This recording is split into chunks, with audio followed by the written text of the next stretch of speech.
Watch the new Four Squares later today on most of these RBS stations. Next, betrayal and remembrance in the continuing saga of love and life in Morningside. Move on up to RBS. We interrupt our regular programming to bring you this special bulletin from RBS News. Good morning.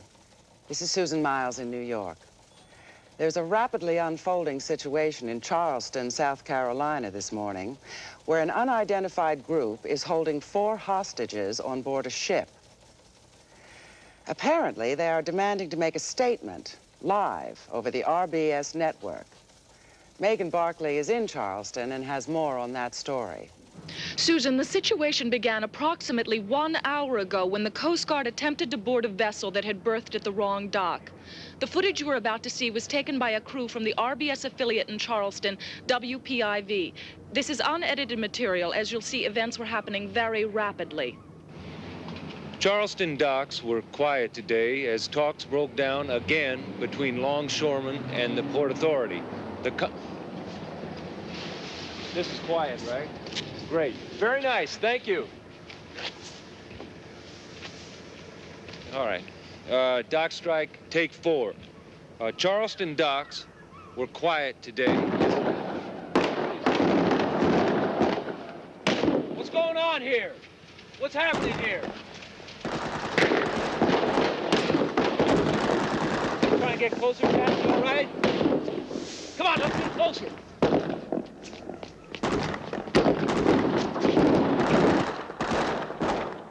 Get that guy up there, get that guy up there. Get that guy in the boat, you got him? Want to get a little closer, you okay? Come on.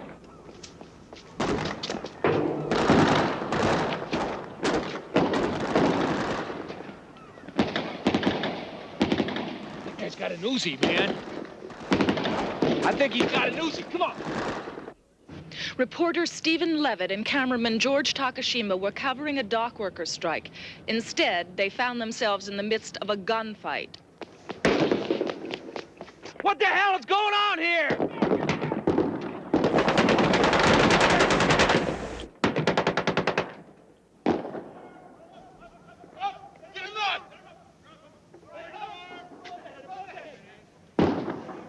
That was the last image from Stephen Levitt's camera an hour ago.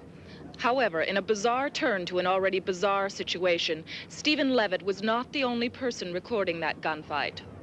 Tourist Leonard Mattelman of Wheeling, West Virginia, was on a sightseeing boat taking pictures of the aircraft carrier Yorktown across the harbor. He heard the shots behind him and focused his Super 8 on what was happening.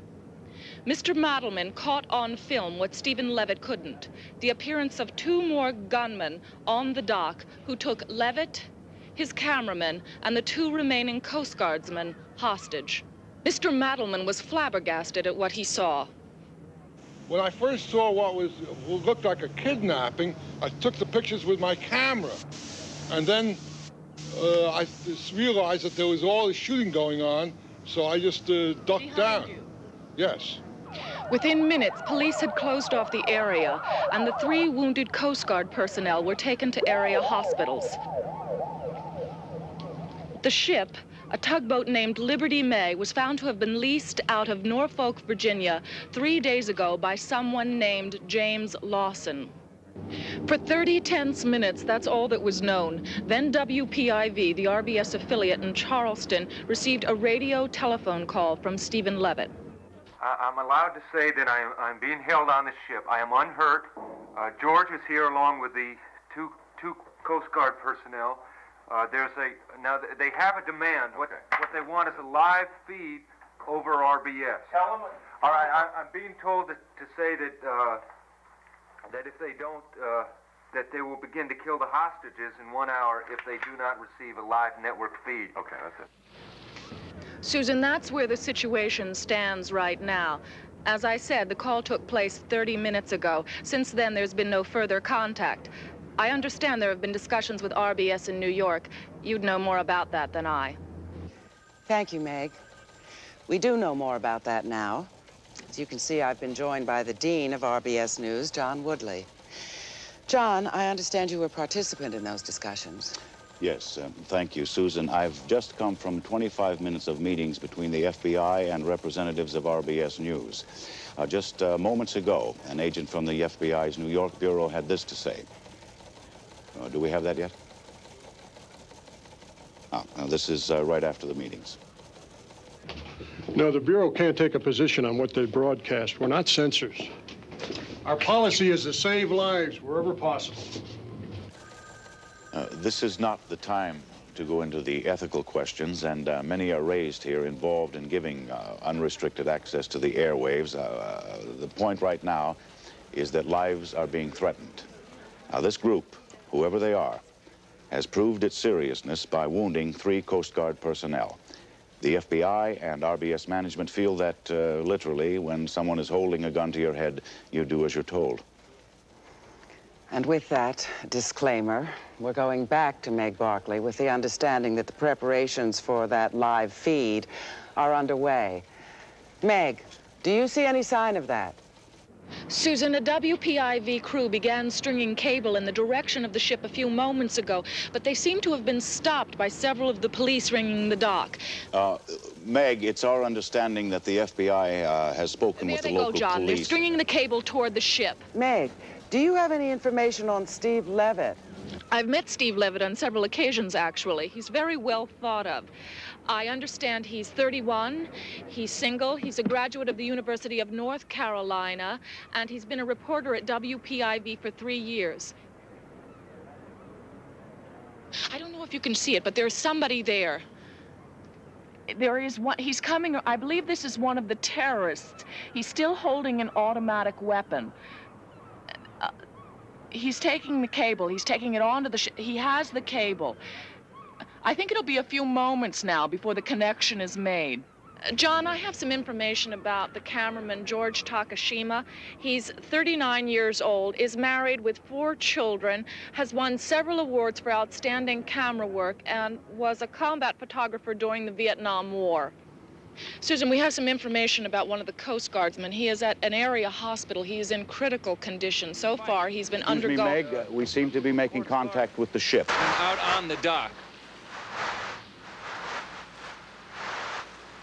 I believe that was Stephen Levitt, the reporter being held hostage on board the ship in Charleston, South Carolina. Dock in harbor. Sometimes these connections are very difficult to make. My cameraman. Mr. Levitt, this is John Woodley in New York. Can you hear me? John Woodley. John, yes, I can hear you. Yes, this is Stephen Levitt in Charleston. Let me start over, if you may. This morning, while covering a dock strike, my cameraman, George Takashima, and myself witnessed an extraordinary firefight that broke out between Coast Guardsmen. Yes, we were able to see that amazing footage. During the course of that firefight, we were taken hostage and are now being held along with 2 Coast Guardsmen, whom I believe you can see them behind me. Susan Miles here. Yes. Are there any injuries aboard the ship? No, Susan, no. There are no injuries aboard the ship. Everybody here is fine. Can you tell us who this group is and what their demands are? I can tell you that the leader of the group is Dr. Bruce Lyman. With him are Dr. David McKeeson, I believe. That's good. Okay. All right, Mr. Lyman. Mr. Woodley, if you don't mind, I'm Bruce Lyman. This is Dr. Dave McKeeson. And with us are Diane Silverman, Jim Seaver, and Frida Barton. Dr. Lyman, you have demanded a live feed over the RBS network as a condition for the release Mr. Woodley, of the hostages. We're going to begin to release the hostages, the Coast Guardsmen, in a few moments, as soon as we have an The Coast Guard hostages. Now, what about Mr. Levitt and Mr. Takashima? I'm sorry, we're going to need Mr. Levitt and Mr. Takashima for further communications. Sir, the agreement called for the release of all the hostages. No, Mr. Levitt. No, John Woodley, Dave McKeeson here. The agreement, I believe, called for the release of the hostages, and so we will now, we might do it now. We will now be releasing the Coast Guard hostages, okay? Mr. Levitt and Mr. That's outrageous. No, Mr. Woodley, I can guarantee you that Mr. Levitt, no harm will come to Mr. Levitt or to Mr. Takashima as long as our feed is not interrupted. And what are our options? No, you don't have any, John. We're not discussing that now. Are they around the front? Mr. Woodley, I believe that you're, that Meg Barkley on the dock can verify that the Coast Guardsmen are being released right now. Mr. Woodley, you have that? Meg, are you hearing this? Susan, I don't see anyone right now. Oh, wait a minute. There are some people, I think there are two Coast Guard personnel coming around the front of the tugboat now, and a van has driven up. It's an emergency response van, a Coast Guard there's one of the terrorists. I think that was the same terrorist we saw earlier. They're being greeted. The two Coast Guardsmen are being released. They are being placed into the van now. The crowd here is cheering. And the van is driving away. Dr. Lyman, I understand you have a statement to make. Okay. Thank you, Mr. Woodley. Ms. Miles. We're a group that believes in survival. And I am a former strategic weapons planner for the Pentagon, so I know whereof I speak. There has been a serious change in the strategic thinking of our leaders. They now believe that they can wage nuclear war. They believe that they will wage nuclear war, and they believe that they'll win it. Now, if that frightens you, that's good. We're here in Charleston today because Charleston is a major staging area for nuclear offense. You have Poseidon submarines, you have Air Force and naval weapons areas, and we think that this is a good place to start. What's happening? Okay, good. Keep an eye on it.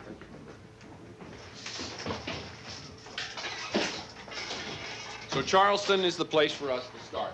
We have a demand. We want the detonating modules from every single nuclear warhead in the Charleston area, and there are 968 of them. We want them delivered to this dock by 4:30 tomorrow afternoon so that we can take them out to sea and destroy them. This is known as unilateral disarmament. It's the first step on a long road. With Charleston disarmed, the Soviet Union can take steps to do likewise with their westernmost installations, and we believe that this action, as radical as it is, can set in motion the most dramatic movement for peace in the last 30 years. All right? Good. But if our demands are not met, it means that our government is willing to throw away the lives of the people of Charleston. It means that our leaders have not yet awakened to the grave dangers that are facing all of us. Listen to me closely once again. My colleagues and I have constructed our own nuclear device and placed it on board this ship. If the detonators are not delivered by 4:30 tomorrow afternoon, or if our exit from the harbor is blocked in any way, the device on board the ship will explode at 6 p.m. tomorrow. And believe me, it will illustrate what it is we all have to fear. I think we do this not in anger, but as a desperate plea and in hope of lasting peace. And I believe that that's all that there is to say at this time. Thank you.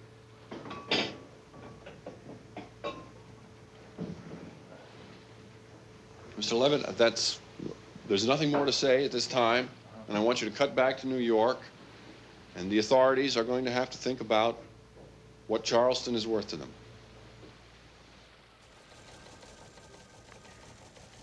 What you've just heard is a statement by a group of, well, terrorists, I guess you'd have to call them, John, who are holding 4 hostages aboard a ship in the harbor in Charleston, South Carolina.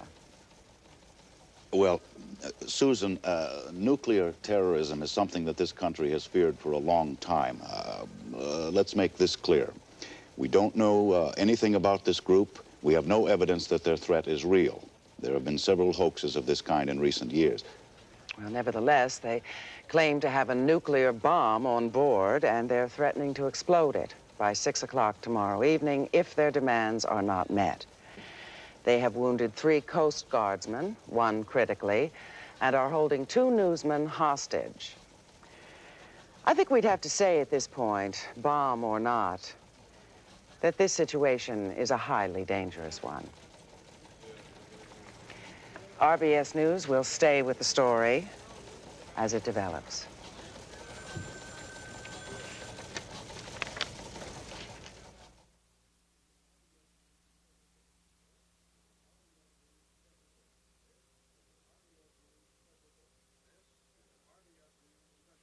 This is an RBS News special bulletin.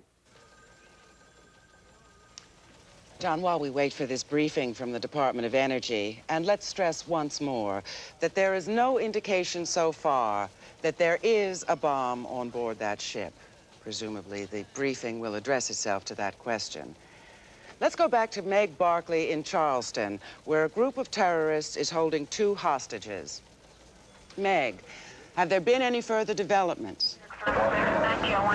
Excuse me, Susan, there are so many walkie-talkies around here, it's difficult to hear. Are there any further developments in the situation? Susan, as you can see, the major change here is the number of people surrounding the dock and the snipers who have taken up positions in the roof of the warehouse next to us. There has been no activity on the ship, no sign of life whatever, but that has not deterred these hundreds of onlookers. It's curious, really, John. You mentioned the proud nature of the city. There's not been a lot of panic here. Some people did choose to leave, but most simply do not believe there is a threat. Well, we have the Navy here. We have civil defense. I wouldn't leave just because of a few false rumors. We've been here over 200 years. Local historian Dr. Charles Eastman. Well, Charlestonians, I believe, have a little fear of disaster. We've been through many disasters in our several centuries. There have been the Indian Wars. There was the invasion by the British. There was the late unpleasantness with the North. You recall Fort Sumter. Walking into Charleston is like walking into the 19th century. It has perhaps the most aggressive Excuse me, Meg, we're going to have to break away. Leon Patterson is at the Department of Energy with a briefing about to begin. Susan, Walter S. Leteau is the spokesman for the Department of Energy. Apparently, this briefing will center on the... I believe we're about to begin. Ladies and gentlemen, please, I'm going to make a short statement. Regarding the situation in Charleston, South Carolina, the Department of Energy has investigated 85 incidents of this kind since 1974. In no case did the threat turn out to be real. We have no reason to believe that this situation is any different. I repeat, we have no evidence that the group on board that ship has any kind of nuclear device. Why haven't you had any briefings on the other 85? Because in the other incidents, you did not have a television network broadcasting the threat into every living room in America. Well, what about the rumors of an evacuation, sir? We have no plans at this time for evacuation. It is not possible to evacuate every city every time you have a threat like this. What plans do you have? Ladies and gentlemen, please, there are no more questions. Thank you very much.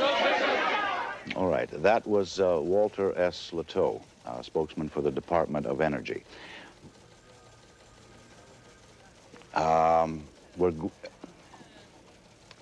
We've had another demand for a live feed from the terrorists on board the ship in Charleston. Now, because of the danger to the 2 hostages on board, RBS is being responsive to these further demands for airtime. Stephen Levitt, are you there? John, I'm sorry to interrupt you, but Dr. Lyman has a point he wants to make, and he wants to make it right now. Thank you, Steve. I don't get the response here. Nobody seems to be taking this seriously. Walt Leteau at the Energy Department and the FBI is still talking about negotiations. I'm known in the government. We're not crazies. There are about 6 advanced degrees among us. Dave McKeeson is known. Does everybody think this is a hoax? All right, listen to this. The bomb we have on board has 1/1,000,000th of the destructive power of the world's arsenals. Excuse me. Don't give a litany of things. Let me show you things. Why are you going through a litany? Russia and the United States can destroy 1 million Charlestons. Where in God's name did they get all of that destructive power? Our aim is to stop it from being used. Persuasion has failed, guilt has failed, religion has failed. What else is there for us to do? They've heard the facts. I spent years designing those weapons for the Pentagon. I had my counterparts in the Soviet Union. Do you think we ever once considered the reality of the situation? Do you think that counterforce expresses the reality? They are not interested in the planning department. Then not what? interested in this. Then what? Steve, come with me, please. Bring your camera and let me show you something. You want to do that now? Come on. All right. I'm working up a program on this, and pretty soon you can just run it on the computer, and it'll pretty well predict what people will do. So, but right now, let me just show you. You have enough light? Is there? Can you see? George, you're gonna just a second. We're all right.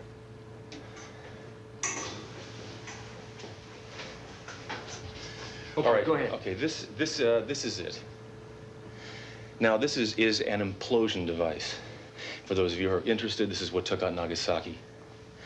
It has 5th-generation mechanics. It's based on the classic Los Alamos design. It contains 5.2 kilos of plutonium. Now, I'm not going to get into the yield from 5.2 kilos. You have people who can do all that. Let me just say that the plutonium was stolen from Hanford, Washington, in June, and I don't know. Can you speak up just a bit? Well, we started. I don't know. We started in March. We started in March and June and July and November of last year. Now, for those interested, I have taken the precaution of installing several anti-tamper devices of my own design. If anybody touches this thing, if anybody moves this thing, if the ship is moved, if the ship is towed out to sea, or if it is exploded, or if it is breathed on in any way that I don't like, this bomb will go off. Now, the only person who can disarm the anti-tamper devices is yours truly.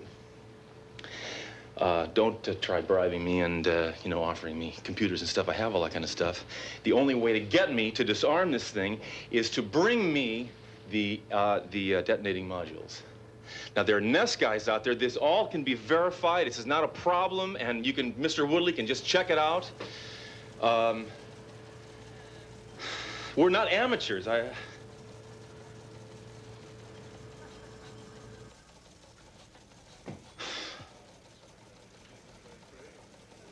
Well, the agreement, such as it was, gave the terrorists a live feed in exchange for the release of the hostages. Now, frankly, I don't think that sort of bargain includes this kind of gratuitous indulgence, if you will.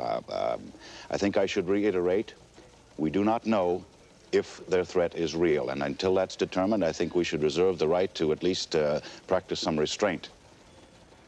Liz Richardson is at the White House, where I believe the president has just arrived. That's right, Susan. The president was at Camp David this morning when the crisis began. He was not scheduled to return until tomorrow. This is a shot taken a few minutes ago. We don't know if the Charleston situation had anything to do with this change in plans. The feeling here is that it did not. Acting Press Secretary Bob Grafton made it clear that, at least with the information now at hand, it's pretty much a local matter. Back to you. Thank you, Liz. Ellen Stevens is at the FBI, and she's been able to compile some information about these terrorists on board the ship. Voted most likely to succeed at the Dorset School's class of '58, Bruce Lyman surprised everyone by joining the Marines and became one of the first Americans to serve in Vietnam as an advisor in the early '60s. Later, he attended Dartmouth, received a PhD from Yale in political science. In 1969, Lyman became a consultant with the Severin Group, a controversial think tank in upstate New York with strong ties to the National Security Agency. Lyman then joined the Defense Department in 1975, becoming one of the top strategic nuclear weapons planners. In 1977, he testified before the Senate. Dr. Lyman, you are saying the yield will be greater? Senator, I'm saying the neutron weapon has a greater short-term yield. The distinction is important. Now, Lyman was instrumental in the eventual decision to build the neutron bomb. Then in 1978, For reasons unknown, he left the Pentagon. Soon after, he began to affiliate himself with anti-nuclear causes. In the history of mankind. And those of us who know what we have created have a sacred obligation to tell you, the people, so that you can tell our leaders, enough. The madness ends here. Bruce just got fed up, I think. You deal with these issues for so long, and then all of a sudden you just lose it. In 1980, Lyman with several others broke into the Sand Island nuclear power plant and poured human blood into the main reactor cooling vents. In the resulting melee, several policemen were injured. Convicted of incitement to riot and assaulting a police officer, in a controversial decision, Lyman was sentenced to 4 years at Attica State Penitentiary, a maximum security prison in upstate New York. He served 14 months before an appeals court overturned the conviction. His parents, who still live in Mamaroneck, New York, had no comments on today's strange developments. David McKeeson, 36 years old, a nuclear physicist, said to be brilliant, a top man in his field. He was fired from the Hanford, Washington nuclear weapons facility last year after taking part in public demonstrations against the MX missile. I mean, you're building weapons that will kill 10 million people in 3 seconds. You have to be really sure you're doing the right thing, that God's on your side. I don't think Dave was ever sure about that. Frida Barton, poet and political activist. In 1968, she received the Whitewood Poetry Prize for her collection entitled In the Shadow of the Dream. A well-known radical during the campus unrest in the 1960s, in recent years she has moved into more extreme forms of expression, joining the Communist Labor Party. Several years ago, she was implicated in the Garthwaite bombing in New York City, when a homemade bomb exploded in a basement townhouse and killed 4 people. She has been underground ever since. Diane Silverman. With no criminal record at all, she is the most unlikely member of the group. RBS has learned that she is a married social worker from Penn Valley, a suburb of Philadelphia. Her husband met with reporters earlier today. She knew Bruce Lyman for a long time, since graduate school. Were they romantically involved? What was the name of the organization? Of course they were not. What do you mean romantically involved? They were students together. James Seaver, the unknown variable. The FBI has been unable to locate any record or history of this last member of the group. Without further identifying characteristics, it may be some time before we know anything about him at all. What brought this group together? Is their threat real? And if it is, where did they get the funds to build it? The FBI has no answers, and no answers either for the biggest question of all. Why? Why would a respected planner and a brilliant scientist threaten to blow up an entire city? This is Ellen Stevens, RBS News. RBS News has just learned that one of the Coast Guardsmen wounded this morning, Mark Harris, has died of his wounds. Harris was hit twice, once in the shoulder and once in the head, and never regained consciousness. Of the other 2 Coast Guard personnel, William Joseph Gregson is in stable condition, and Lyle Freeman has been released with minor injuries. Susan, it's very hard to escape the feeling right now that the ante has been upped considerably by this tragedy. Even if the situation is brought under control, these people on board that ship now will stand trial for murder. I wonder if this will have any impact on their intentions. Maybe Steve Levitt can shed some light on this.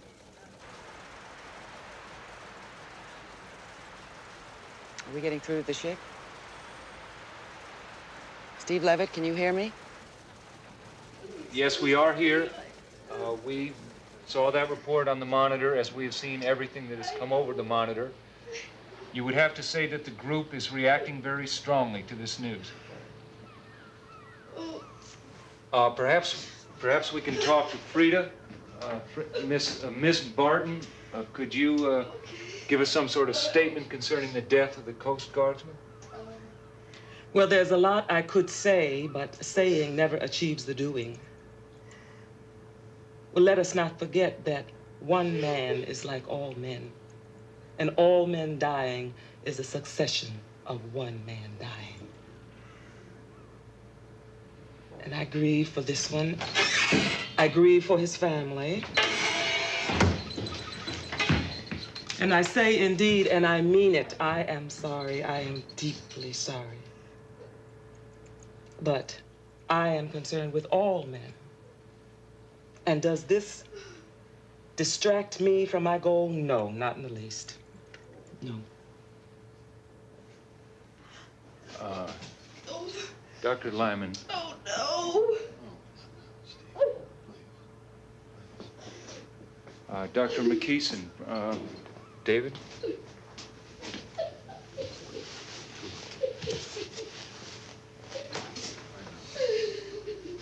Susan, I would have to say that the group is affected. They're just not talking. Excuse me, Stephen, we're going to have to break away.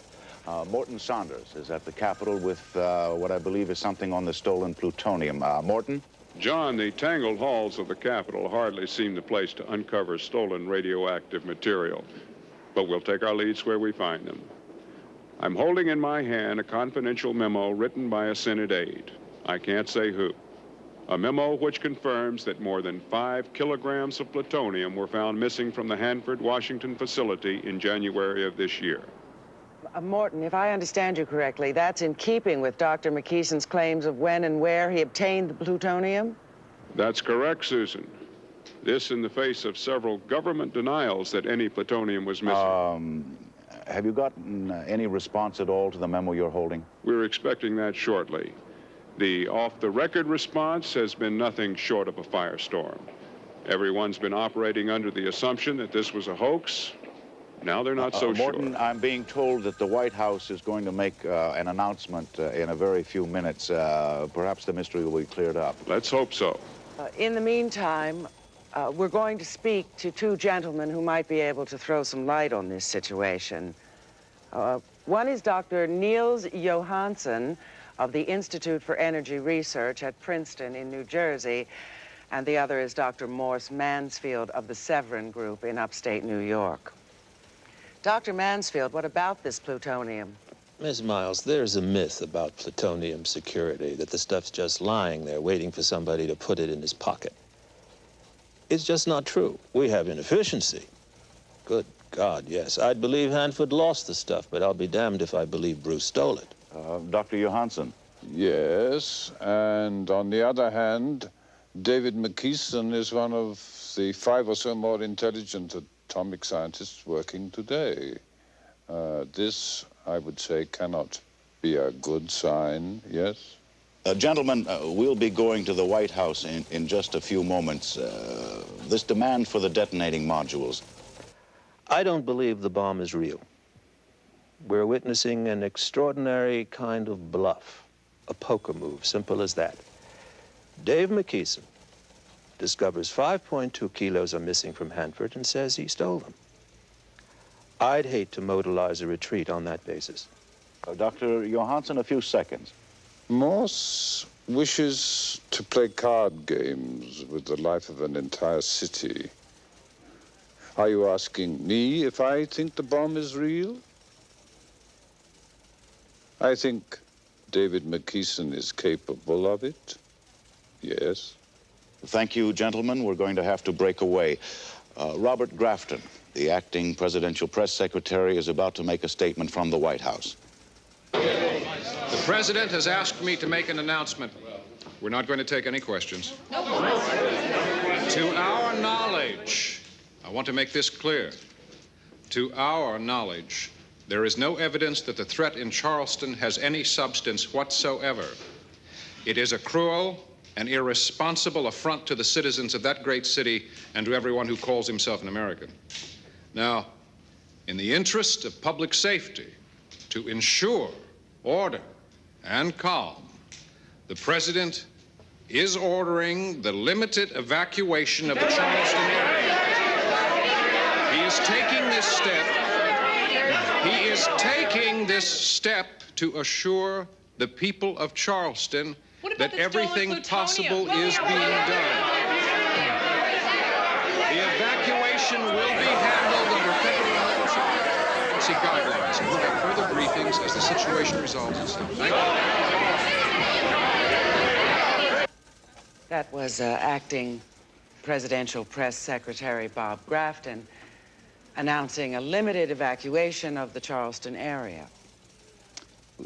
Susan, it's impossible for them not to realize the effect this announcement will have. Well, he took great pains to make it clear that there's no evidence that the bomb is real. It's also significant what he didn't say. He didn't say there was no nuclear material on that ship. I presume that's something that can be determined. Nor did he mention the missing plutonium, whether to confirm it or deny it. I suppose if we need evidence that their threat has substance, we'd have to go aboard that ship and have a look for ourselves. Short of that, I think we have to ask ourselves, what does the government know that would suddenly make it change its course and order the unprecedented evacuation of an entire city? RBS News coverage of the events of this extraordinary day will continue.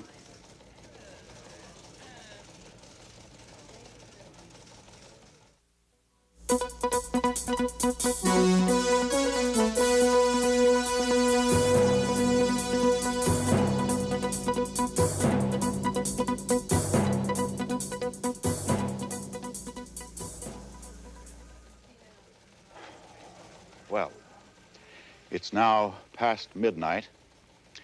If you've been with us throughout the evening, you'll remember the announcement heard earlier. Some of the most ominous words in American history, when nuclear terrorism leapt from the pages of literature into stark reality. Walter S. Latow of the Department of Energy. That the Nuclear Emergency Search Team has reason to believe there is fissionable material on board in the configuration of a bomb. The pictures that came in soon after, the astounding live coverage as a city was plunged into chaos. Evacuate your homes as safely and as quickly as possible.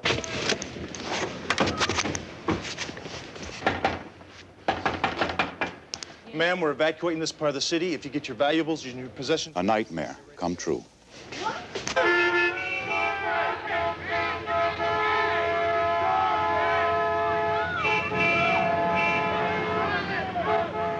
And amid the panic, there was violence. One man shot another motorist who had rear-ended him. Looting was widespread as the city emptied out.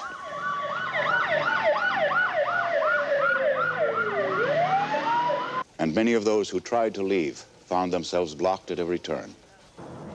In a scene that reminded many of the refugees from Poland in 1939, thousands of people were forced to carry their belongings out of the city on foot, dragging wheelbarrows, hand carts. It continued throughout the night. Bernard Frost was there. The Federal Disaster Control Agency had a plan for the evacuation of Charleston, but it proved to be totally inadequate. There's no reason for panic at this time. Just calm down. I've already made a... The plan, copies of which have been obtained by RBS News, did not account for possible interruptions of the traffic flow. Not even stalled cars or flat tires. Within a half hour, there were many of both. Outside the city, hospitals and high schools were quickly converted into evacuation centers. But shortages of space and supplies soon became critical. National Guard troops were brought in to keep order. The sense of shock is mounting. In the hundreds of evacuation centers around the area, there is a mood of helplessness and anger. Anger at authorities who seem unable to cope with the level of chaos, but most of all, anger at a small group on a ship in Charleston Harbor. I think they're crazy, I really do. I mean, what kind of people would do that to a whole city? Bernard Frost, RBS News, outside of Charleston.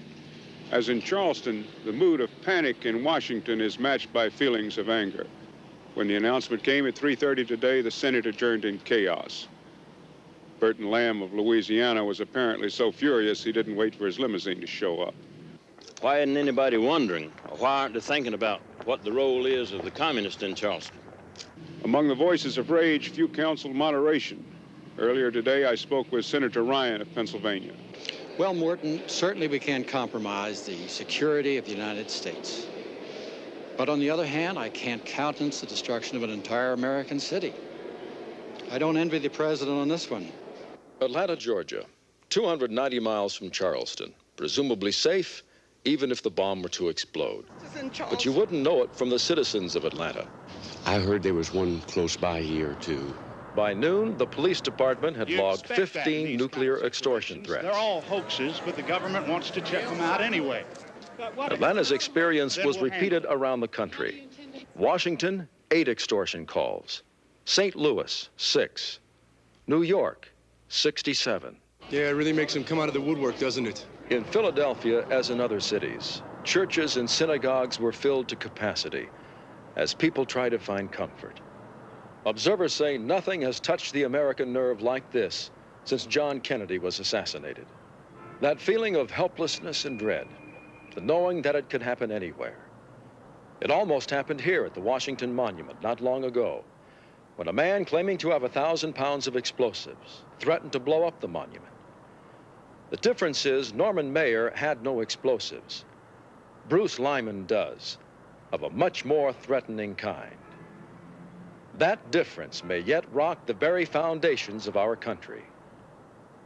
Terrorism has reached the atomic age. As this difficult, frightening day draws to a close, there is one subject we can't avoid discussing, and that is the horrible consequences for Charleston if, in the worst of all situations, the device on board the ship should explode.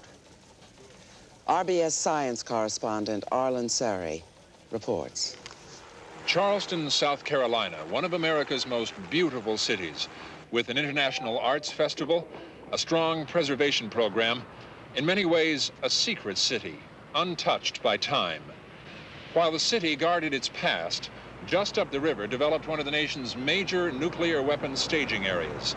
Any ironclads cruising past the Charleston docks today are likely to be Poseidon submarines.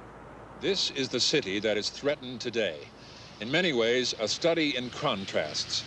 RBS News, with the help of the MIT Physics Department, has prepared the following computer simulation of what might take place were the bomb to explode less than 17 hours from now. At ground zero, 0 hour, the fireball would begin. Its projected yield would be roughly equivalent to the bomb dropped on Hiroshima on August 6, 1945. Initial temperatures reach 10 million degrees. A heat pulse is traveling at the speed of light in all directions. Even a mile away, someone standing in direct line of the blast would be instantly burned to death. I was coming around the corner. There was this beautiful light. Then the burning came. My sister was ahead of me. I turned the corner. She wasn't there anymore. At ground zero, a crater has formed 100 yards in diameter and 50 yards deep. A blast wave is moving out more slowly than the heat, taking 2 seconds to travel the first half mile, destroying everything in its path. Beyond the first half mile, for another mile and a half, any building short of reinforced concrete would be severely damaged by the blast or destroyed in the firestorms that usually accompany nuclear detonations. National landmarks like Fort Sumter would be almost completely destroyed. In this first 2-mile radius around ground zero, there would be very few survivors. And those who did survive would suffer extreme radiation poisoning. One of my brothers died of leukemia in 1958, another in '64. I think we're paying the price every day. Because this would be a ground blast, a phenomenon known as the nuclear footprint would form. A corridor 5 miles wide and 50 miles long, stretching out from ground zero, contaminated by radiation, uninhabitable for years. In short, an atomic explosion in South Carolina would be devastating beyond the imagination of most people. A catastrophe such as the United States has never seen. Arlen, Yes, John. Is it possible to compare the weapons deployed today, the kind the Russians may have aimed at Charleston, with what the terrorists have on that ship? John, tonight, people who are 5 miles from the harbor would survive the blast, at least. If a Soviet 1-megaton bomb was dropped in the harbor, those people 5 miles away would be vaporized in the first 3/5 of a second. Thank you, Arlen. The situation in Charleston has many facets. Merritt Cunningham has a report on one of them. A gunfight in a harbor. A local correspondent happens to be on the scene. Within hours, the situation escalates into a major crisis. The National Guard is mobilized. A city is evacuated. And a small dock in Charleston, South Carolina, becomes the media capital of the United States. Anti-nuclear groups especially wanted to get their point across. That we're appalled at this kind of tactic. We're outraged that efforts of millions of concerned citizens have now been tainted by this abominable act. We're working for a real disarmament, a verifiable bilateral disarmament. It's sane and it's possible. And there were those who criticized the role of the media. Why give them the feed? Why do it? To save lives? Who says it doesn't cost more lives this way? As things escalate, as people do more and more outlandish things to gain the public eye. I'd take it out of the network's hand, if you ask me. I don't trust their priorities. Make it illegal. Just make it illegal to hand over a feed. But the feed was given. And this is the way the dock looks tonight. The spectators and demonstrators are still here, some, it seems, prepared to camp for the night. But they're camped in front of the TV cameras, as if lured by the light and excitement, as if the coverage of the event were more important than the event itself. That's become a fact of life in stories like this. Television is a presence that no one can ignore, not the police, nor the terrorists. It has become witness to the story, yet part of the story. And it will probably remain that way as long as people watch the news. Merritt Cunningham, RBS News, Charleston.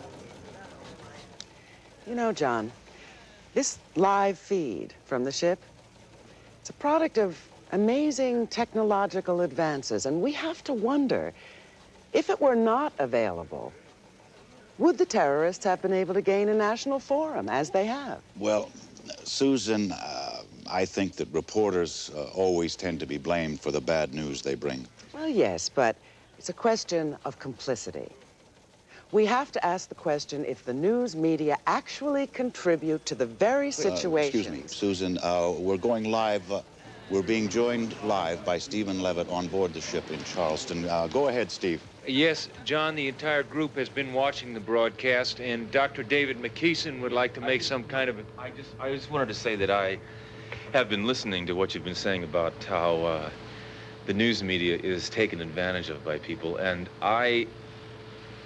that's not really a problem, is it? I mean, the news media is essentially show business, isn't it? I mean, you guys have agents just like actors do, isn't that right? No, does John Woodley have an agent? The ongoing crisis I here. don't. No, I'm not. All right. No, yes, wait, here, wait. I would like to make a statement. I just want to say how much I love RBS News. And I didn't believe any of those stories about how John Woodley got mad when Susan Miles became a co-anchor person. Those stories were circulating. That's not true, John. You didn't get mad, did you? And one more thing. I love this logo with America Under Siege. What are you... With music in the background, and it just gives me chills. It makes me real proud to be a part of this whole thing. It never ceases to amaze me, the ability of the news media to trivialize any event of any significance, any meaning. It's just, I don't know, it's what? What are you doing, Dave? People are talking about us like we're doing some sort of bad thing and a terrible thing, and we are trying to do something we are making a statement. We're trying to do a good thing, just like John Woodley is trying to do a good thing, and I think that we're we're together on this, right?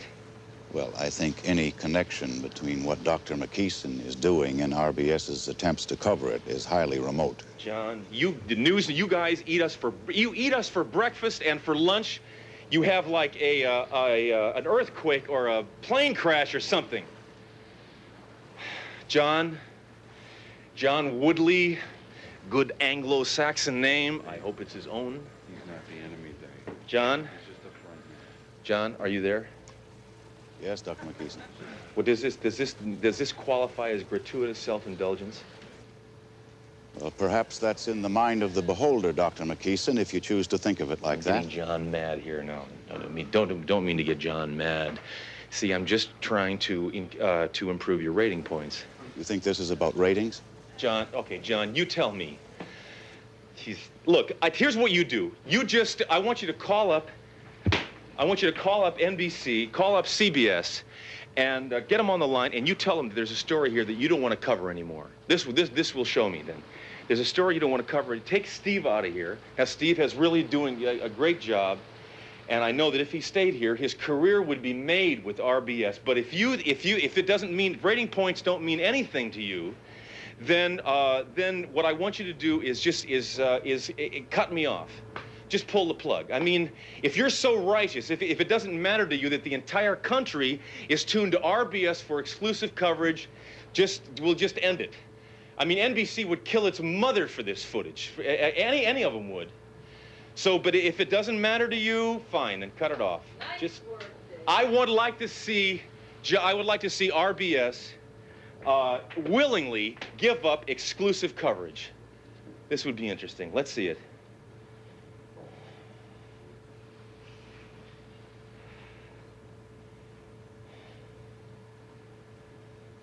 I'm waiting.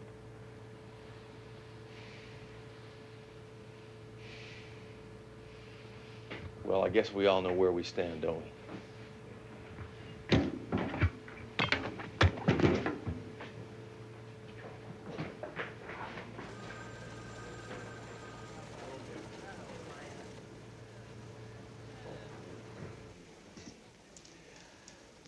That was Dr. David McKeeson, one of a group of terrorists threatening to detonate a nuclear bomb 17 hours from now. He made several points about the exploitation of news events by the news media. And as an example, he used RBS coverage of this particular event. It was a strong attack. I think I can say very strongly worded. And just to make sure that the factual record is clear, RBS News long ago made Stephen Levitt's reports from that ship available to all the other networks. This exclusive coverage that Dr. McKeeson referred to simply does not exist. And I think that's all that need be said on that subject. This is John Woodley and Susan Miles in New York. RBS coverage of the crisis in Charleston will continue.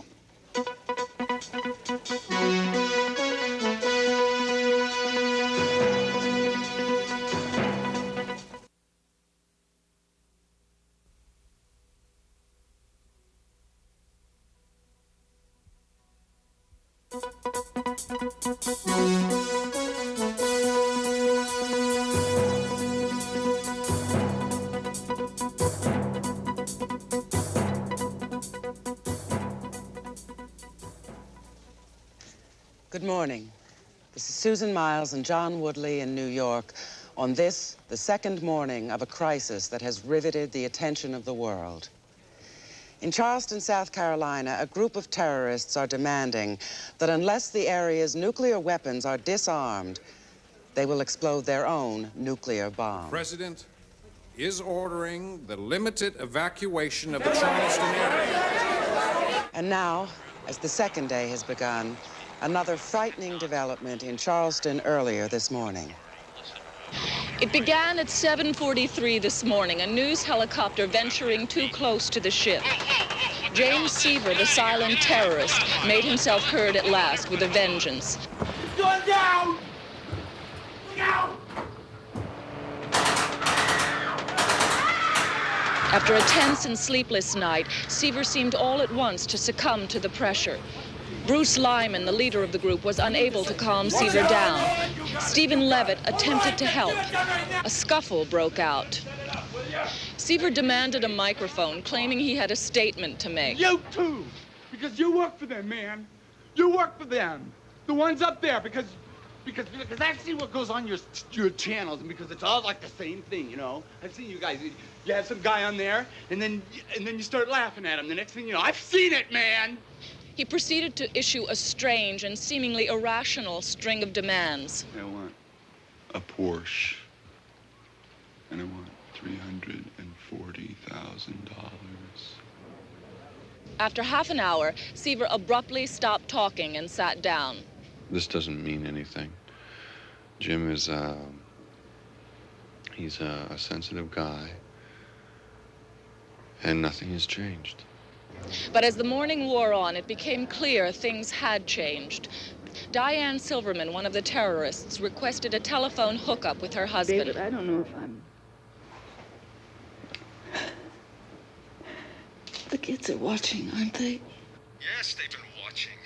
They're seeing everything. They're watching now. An FBI negotiator was called in as it seemed Diane Silverman was about to give herself up.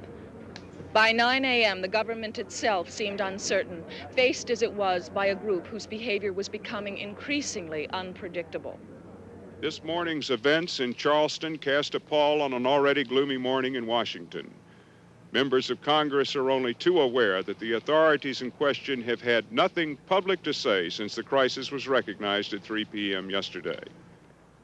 John Morgan of Kentucky apparently knew some of the answers, but he wasn't letting on. There's going to be a settlement. There's going to be an accommodation. Now, I think what the accommodation is, let's just stay calm and have faith in our president. That's all that there is right now. We'll be back with you when we have more. Thanks very much for your attention. 2 words: accommodation, settlement. As near as can be seen, they indicate the government's direction in the handling of the Charleston crisis. Those arguing against such a course have yet to come up with any other options. The president himself has apparently decided that an armed attack on the ship would be too risky. This is Morton Saunders, RBS News, the Capitol. RBS News has learned that at 8:10 this morning, the president ordered the nation's nuclear forces on full alert. Apparently, the move was made as a signal to the Soviets that the United States defenses are still intact. Whether they will remain intact or whether the rumors of accommodation with the terrorists are correct, no one can yet say. Jonathan E. Herman, RBS News, the Pentagon. The terrorist who fired at the helicopter this morning, James Seaver, has finally been identified by the FBI. Ellen Stevens has that story. James Seaver. Until he showed his face this morning and started speaking, the FBI had no leads in their efforts to identify him. Then at 9 o'clock this morning, the FBI received a phone call from local authorities in Elmira, New York.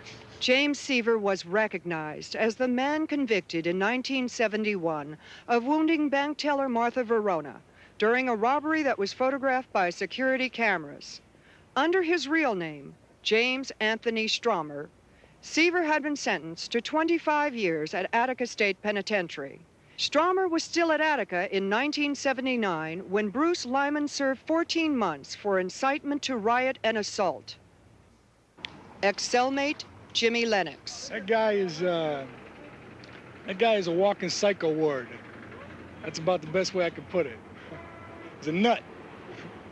Ellen Stevens, RBS News, the J. Edgar Hoover Building.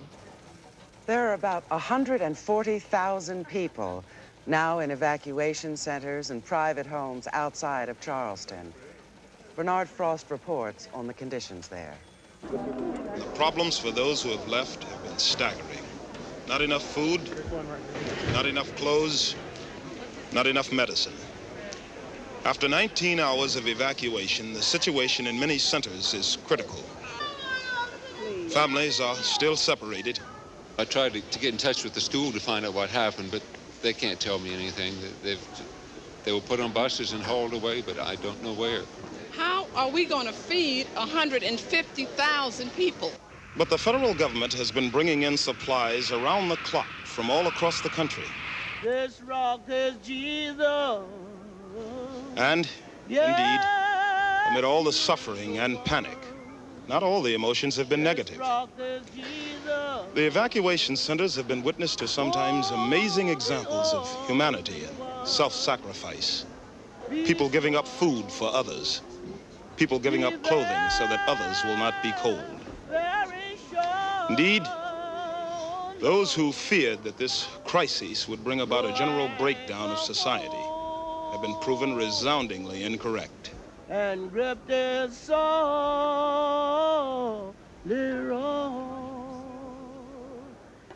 If there is a message to be found, something about the resilience of the human spirit, this must be it.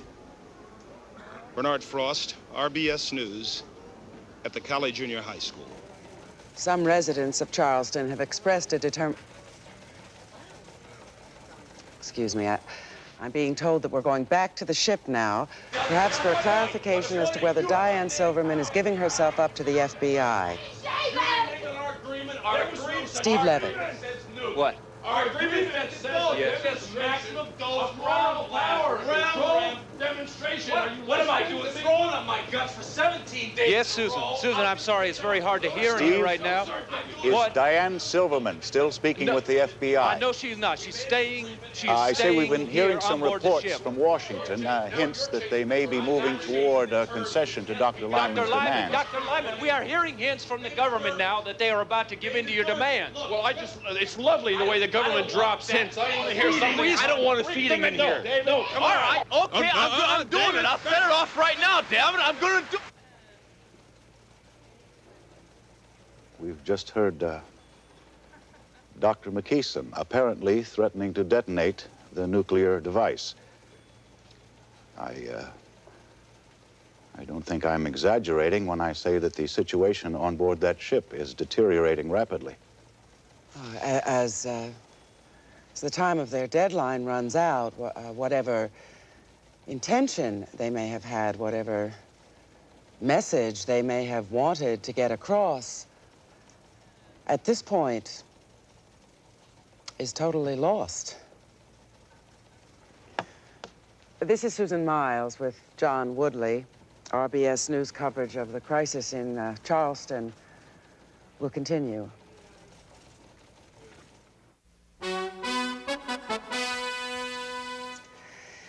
It's now 4:20, 10 minutes before the first deadline, and an hour and 40 minutes before the bomb is set to explode. There's no word from the ship or the government, although there are some changes around the dock, as Meg Barclay reports. The images you are seeing are from unmanned cameras surrounding the Liberty May.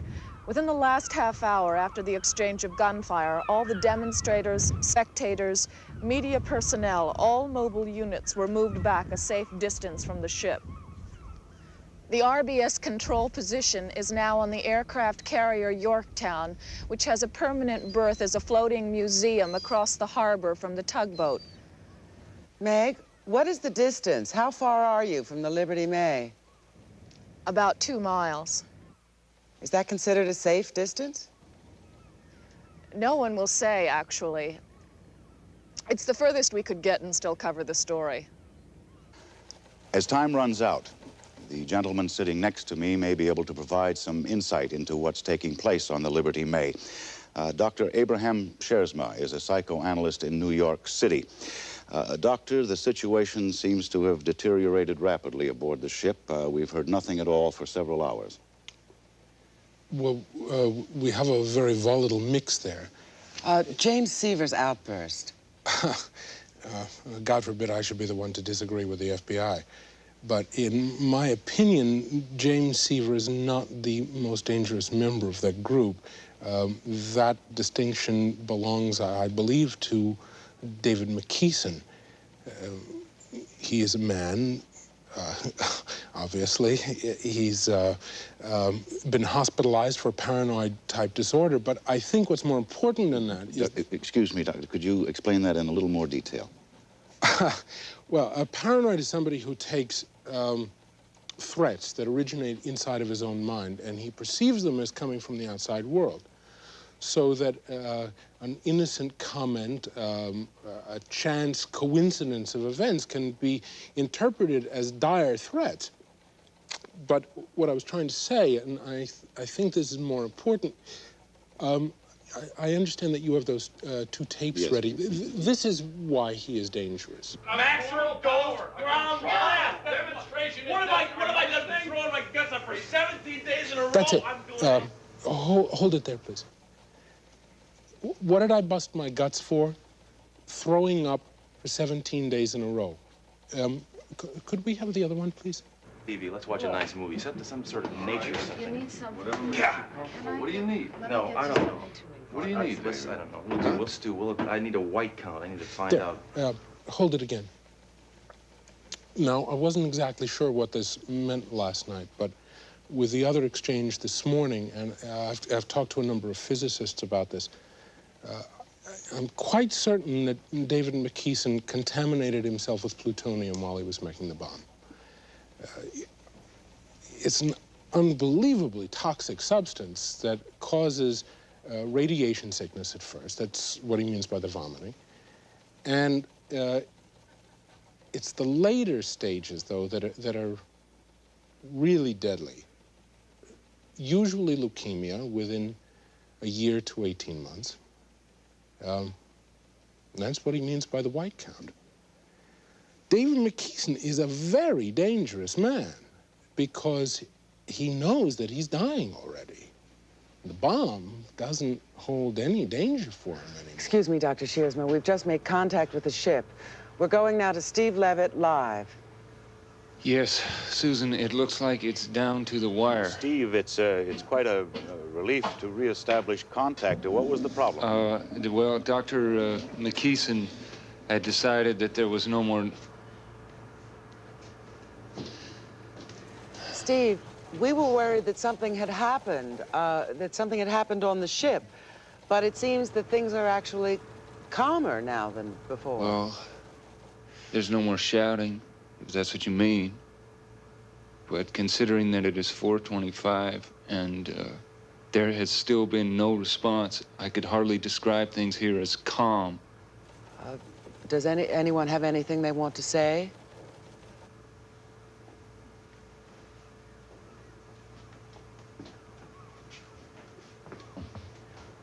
Let me talk to Bruce.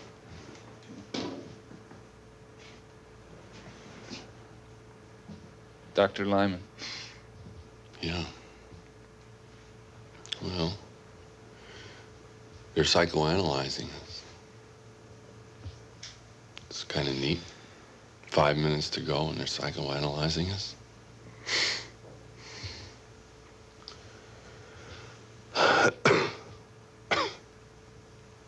I haven't lost control of anything. I never had it. But this group knows exactly what it came here to do. And we haven't wavered. My God, why don't you analyze a government, the most powerful government on earth, that sits and does nothing for 24 hours, and then ask yourselves who the real terrorists are. Excuse me. Well, we're seeing exhaustion take its toll, John. Complicating a situation that's already, complicated enough. Yes, indeed it is, and we have to wonder if... I've just been handed this. I understand we're going to Morton Saunders at the Capitol right now. Morton? I can now say with almost complete assurance that the government is going to accede to the terrorist demands. I've had this story confirmed by the Department of Energy, the Senate, the FBI, and the White House. Just moments ago, Senator Lackland of Wyoming had this to say. The government never gives in. The government accommodates. What about the demand? I have no other statement. This from a man who last month said that execution was too mild a form of punishment for terrorism. John, I think we're going to see events move very quickly now. Morton, I'm being told that we have Jonathan Herman at the Pentagon. Perhaps he can substantiate it as well. Jonathan, are you there? John, reports that... John... I'm having difficulty hearing you, Jonathan. 25 minutes now. Can you hear us? John, reports that the government is giving in have been circulating in the Pentagon for about 25 minutes now, and everyone I've talked to has denied it. For the Defense Department to accede to the terrorist demands would entail large crews working feverishly all around the Charleston area. I can tell you almost unequivocally that no such large-scale activity has been seen. Now, I know that Morton has confirmation from White House and DOE, but I must tell you there is none here. Thank you, Jonathan Herman. We have two conflicting reports now, and it's anyone's guess at this point, now less than a minute before the deadline, an hour and a half before the bomb is actually set to go off. John, it would seem likely that in spite of what Jonathan Herman says, that the government will accede to the demands.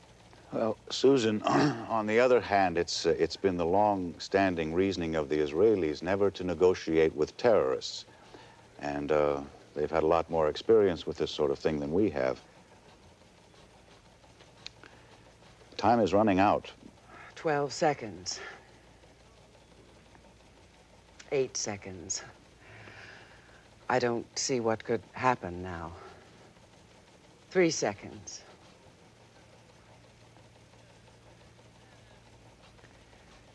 We have now passed the terrorists' first deadline. Is it possible there'll be no response?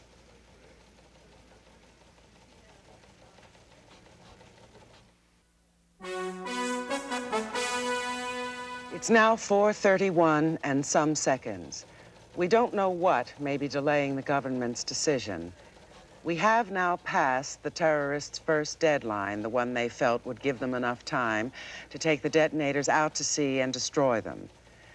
As for the bomb itself... Excuse me, Susan, we're going to the White House right now, where a briefing is about to begin. Authorized the removal of 968 computerized detonating modules from the strategic nuclear warheads based in the Charleston, South Carolina area.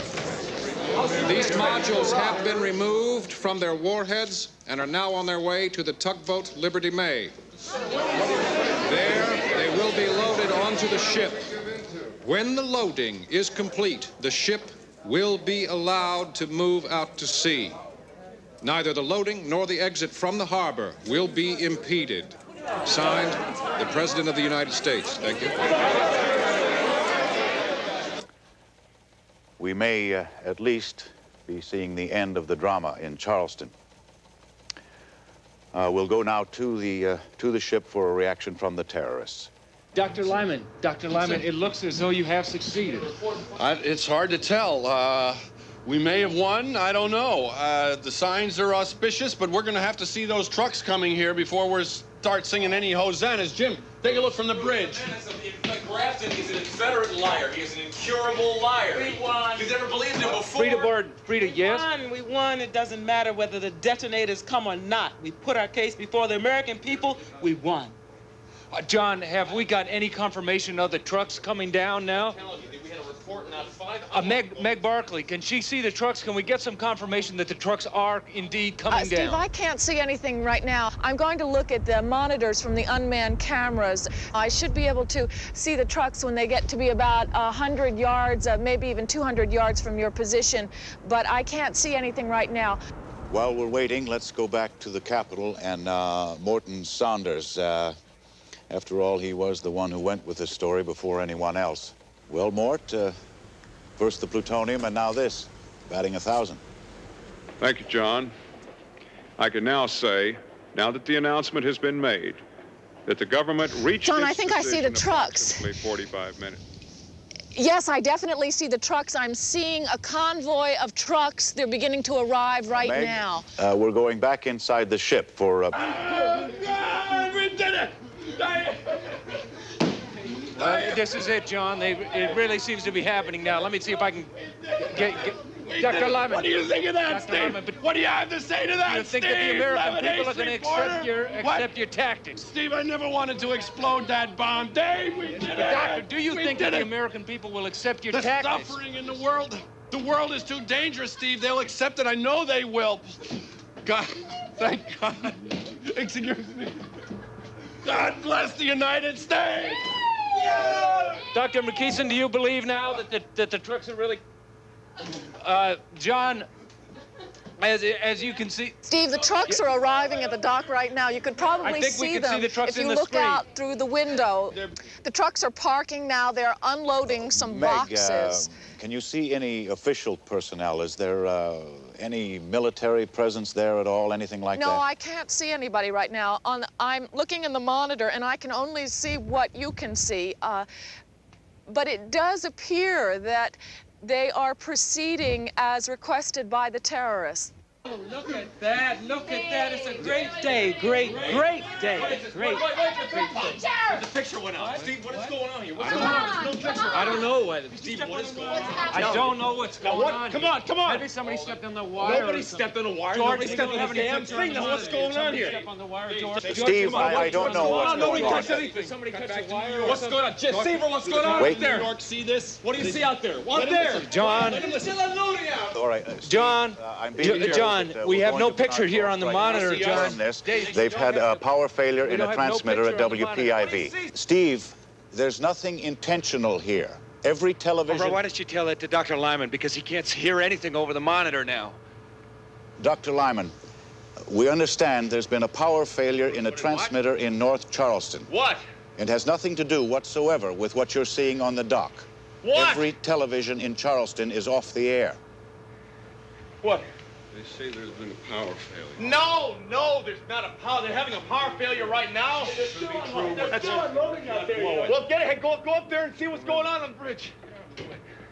What's going on? Come on. Oh, my God. I'm telling you. Oh, my God, those are troops. Give me that. Give me that.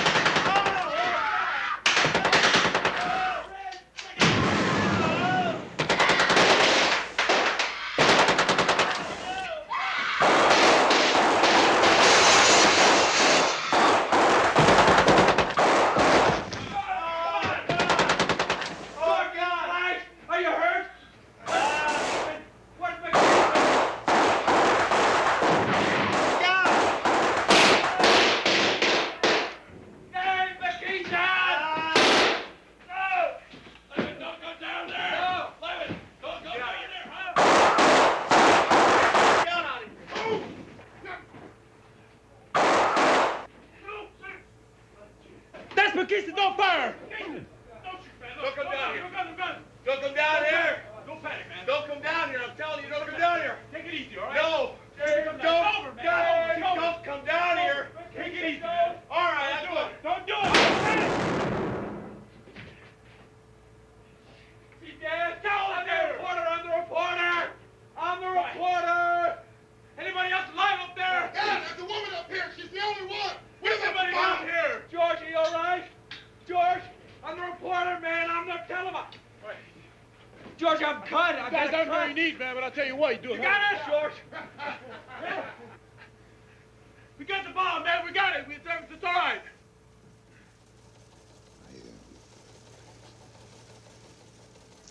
I don't think we've seen anything like this since the SLA shootout in '74 or the Patty Hearst.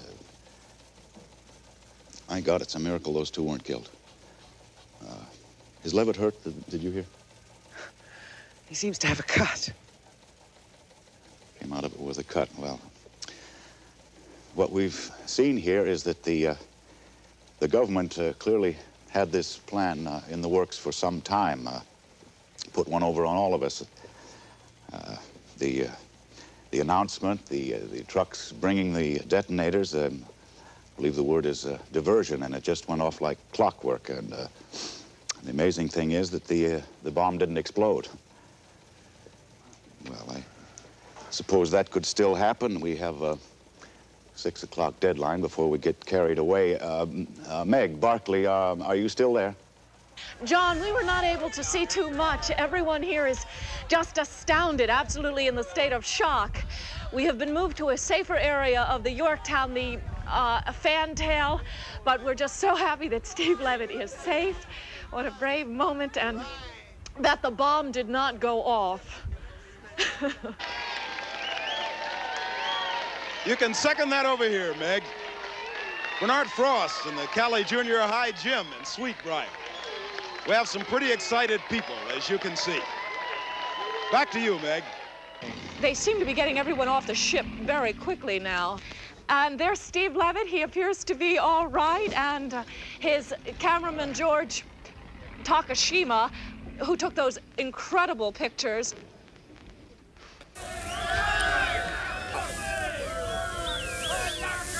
We're seeing the picture from George Takashima's camera.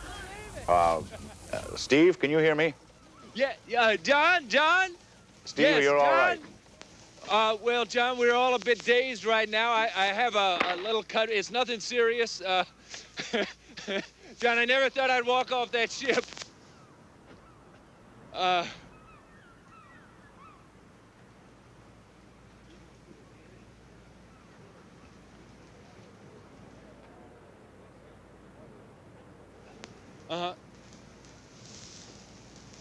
They're bringing them out now. That's Jim Seaver. Steve, excuse, I believe that's Bruce Lyman. That's Diane Silverman, I believe.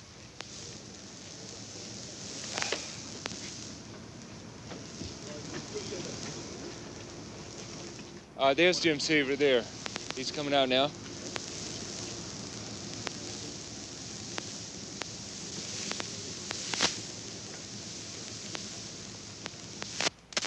Steve, did Lyman say anything during that final firefight? Did he have anything at all to say to you? Well, no, to tell you the truth, John, we were all so worried about being killed at that moment that I wasn't able to hear anything that Dr. Lyman may have said. If he did say anything, That cheering that you hear is for the Delta Commando team, I believe, and not for Frida Barton. Frida Barton is now being taken away by the Charleston police. Thank you, gentlemen. Thank you. Thank you. Have one on me, all right? Steve Levitt and George Takashima are safely off the ship. The authorities have taken over. All that remains now is for the Nest team to begin disarming the bomb. Steve. John, the Nest team is now approaching the ship. They're going inside the ship now. What we're seeing now are members of the Nuclear Emergency Search Team. This is a highly classified group. They've been organized, I think, 10 years or so. They're in a constant state of preparedness to deal with anything concerning nuclear contamination. Considering it's now just before 5, and the bomb, as far as we know, is set to go off at 6, they certainly have their work cut out for them. We try to avoid words like courage and human spirit.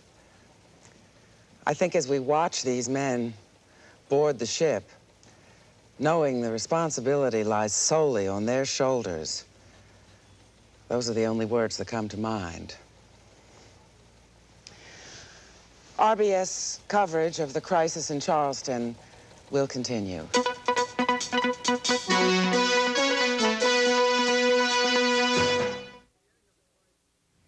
From the beginning of the crisis, our intelligence showed unmistakable signs of Soviet strategic alert. It was impossible to consider even for one moment, the weakening of defenses on the southeastern seaboard of the United States, not when we had a feasible plan for securing the ship. It is now 20 minutes before 6. As you know, we've been standing by for the past 45 minutes, watching members of the Nuclear Emergency Search Team go on board, stabilize the environment on board the ship, determine that the anti-tamper devices were in effect, and they've decided to disarm the bomb where it sits. I said before, and I will repeat, The attack on the terrorists was predicated on the total confidence that the nuclear emergency search team would be successful in disarming the anti-tamper devices on the bomb. Ladies and gentlemen, thank you very much.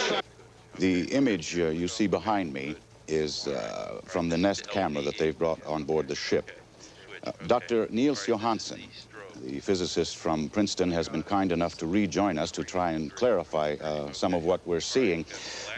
Dr. Johansen, a few moments ago on the dock, Stephen Levitt told us that the technicians had actually left the ship. Now it seems that that's not true. Mr. Woodley, disarming a bomb is the easiest thing in the world. It's equivalent to pulling a plug. The problem here is getting to the plug. Dr. McKeeson has set up so many fail-safe devices, so many anti-tamper devices, double-blind devices, that the experts have spent the last 35 minutes just trying to get through them. A mistake in any one of them could set off the bomb. Give me the double. That's it. Okay. All right. We're going to separate. Okay. Coming over. All right. We're going to separate. He's disconnecting the status circuits that maintain the constant. That one I've got up to about a 4.3 here. Whoa, what's this voltage? Can you freeze it? It was already separated. He clipped it. Is that one? Whoa, it's frying now. All right, 8-4 procedure, implement, go. All right, lay it down. Here we go. Hold it.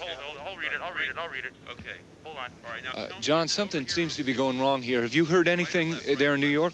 Dr. Johansen. There's a double reverse situation and not what they expected. The danger is that having connected the SAT, it will set up a feedback that will... Dr. Johansen, please, in layman's terms. Getting hotter. There is about 100 pounds of explosives in there, geared to set off the chain reaction.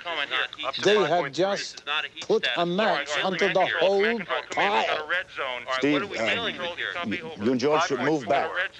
No, John, I'm going to stay right here. We still have 17 minutes left. I'm not going to leave the dock until these people leave. They are still... We still have about 17 minutes left, right? John, there are 2 more trucks now arriving at the dock. 5.5 here.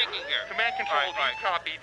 We're up to 5.6. What's the reading? All right. I'm up to 5.6. 5.6. All right, now we're going to have time. Something seems to be going wrong. I don't know what it is, though. Come on. I got to put together. My hands are shaking. Come on, we got to get out of here. Come on. Steve, you and George, get out of there. I'm sorry, John, I couldn't hear your last question. Come on. No, things seem pretty calm here right now. There's not...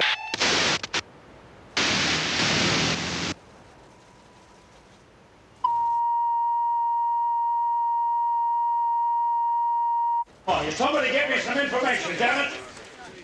The hell is this?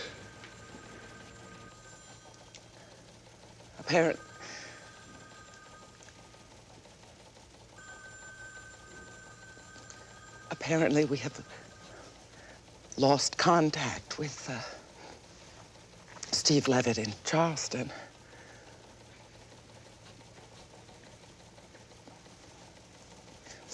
It is possible that there's been some kind of detonation.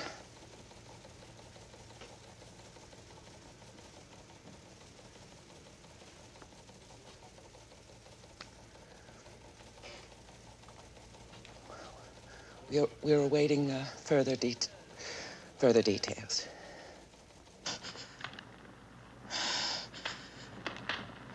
Okay.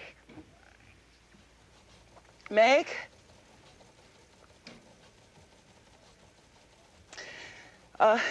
Barkley, we have Meg Barkley in Charleston. Can you, Stuart? Meg? Can somebody help? Meg, it's Susan Miles in New York. Can you hear me?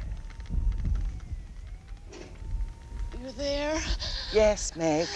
Susan Miles in New York. Can you hear me, Meg? It's...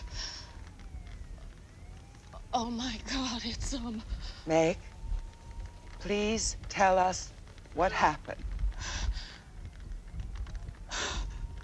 We saw it. Didn't you see it? Look. Look. Meg, come back. Look. Just look at it. It's on fire. Everything's on fire. Oh, my God. They told us. They did tell us if it happens, you know, nobody took it. I mean, I didn't take it seriously. If it happens, don't look at it. Somebody said that one, so I threw myself down, and Bobby didn't, and he's dead. Stuart's okay. He has the camera. He's okay. I'm all right. I have this,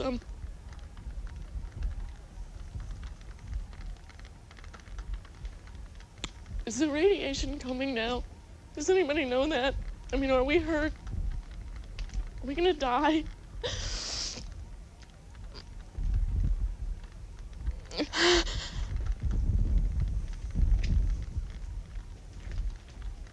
Oh.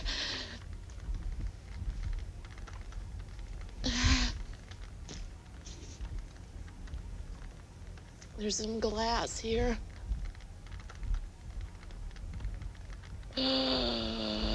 There's some glass here on Bobby's back.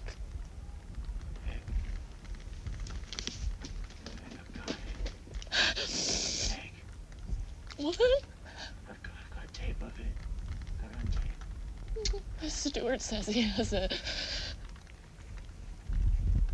He says he has a tape of...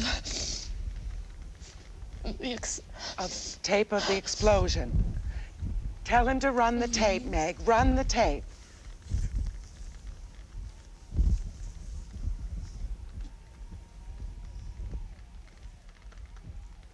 They want you to run it.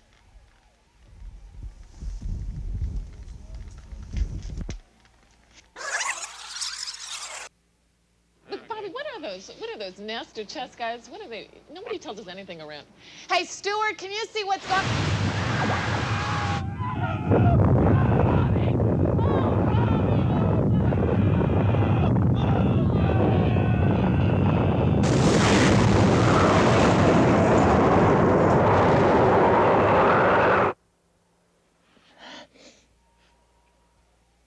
Stuart, you think the radiation is gonna come now?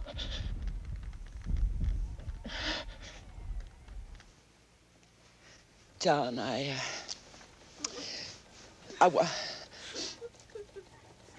John. Is there something we can do? Is there anything we can do?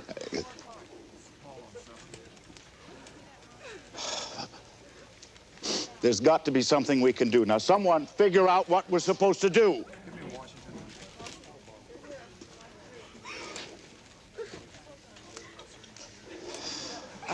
This is RBS News. There has been an atomic explosion in Charleston, South Carolina. Can we get somebody, anybody? Herman at the Pentagon. We have Merrick Cunningham now in Charleston. Firestorm of enormous force and destruction. The most unbearable people are, oh my God, this is terrible. I can't describe what's going on. Some of these people, the burns. It's just utter fear and confusion. Panic is, I can't go on.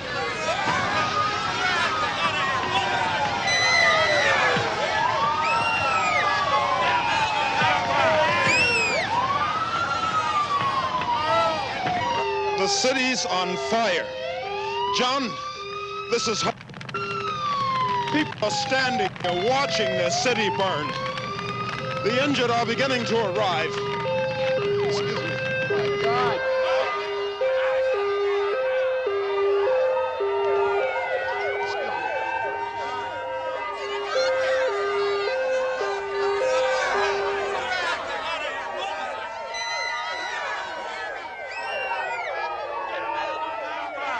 Oh, my God. This 4 years of and I've never seen anything like it. It's incredible. People are burned beyond recognition. They're trying to help out. I don't know what. We're going to the White House now. The White House briefing room. Robert Grafton.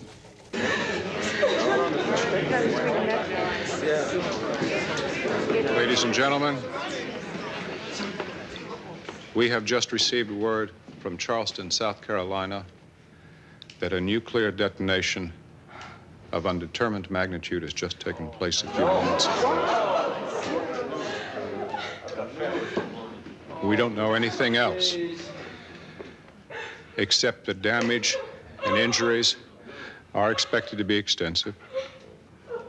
The Army is already airlifting support to the area. I'm not going to say any more at this time until we have a better idea of what exactly has taken place.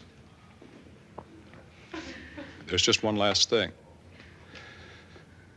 Those who survived are going to need our prayers just as much as those who didn't. This is a very dark moment.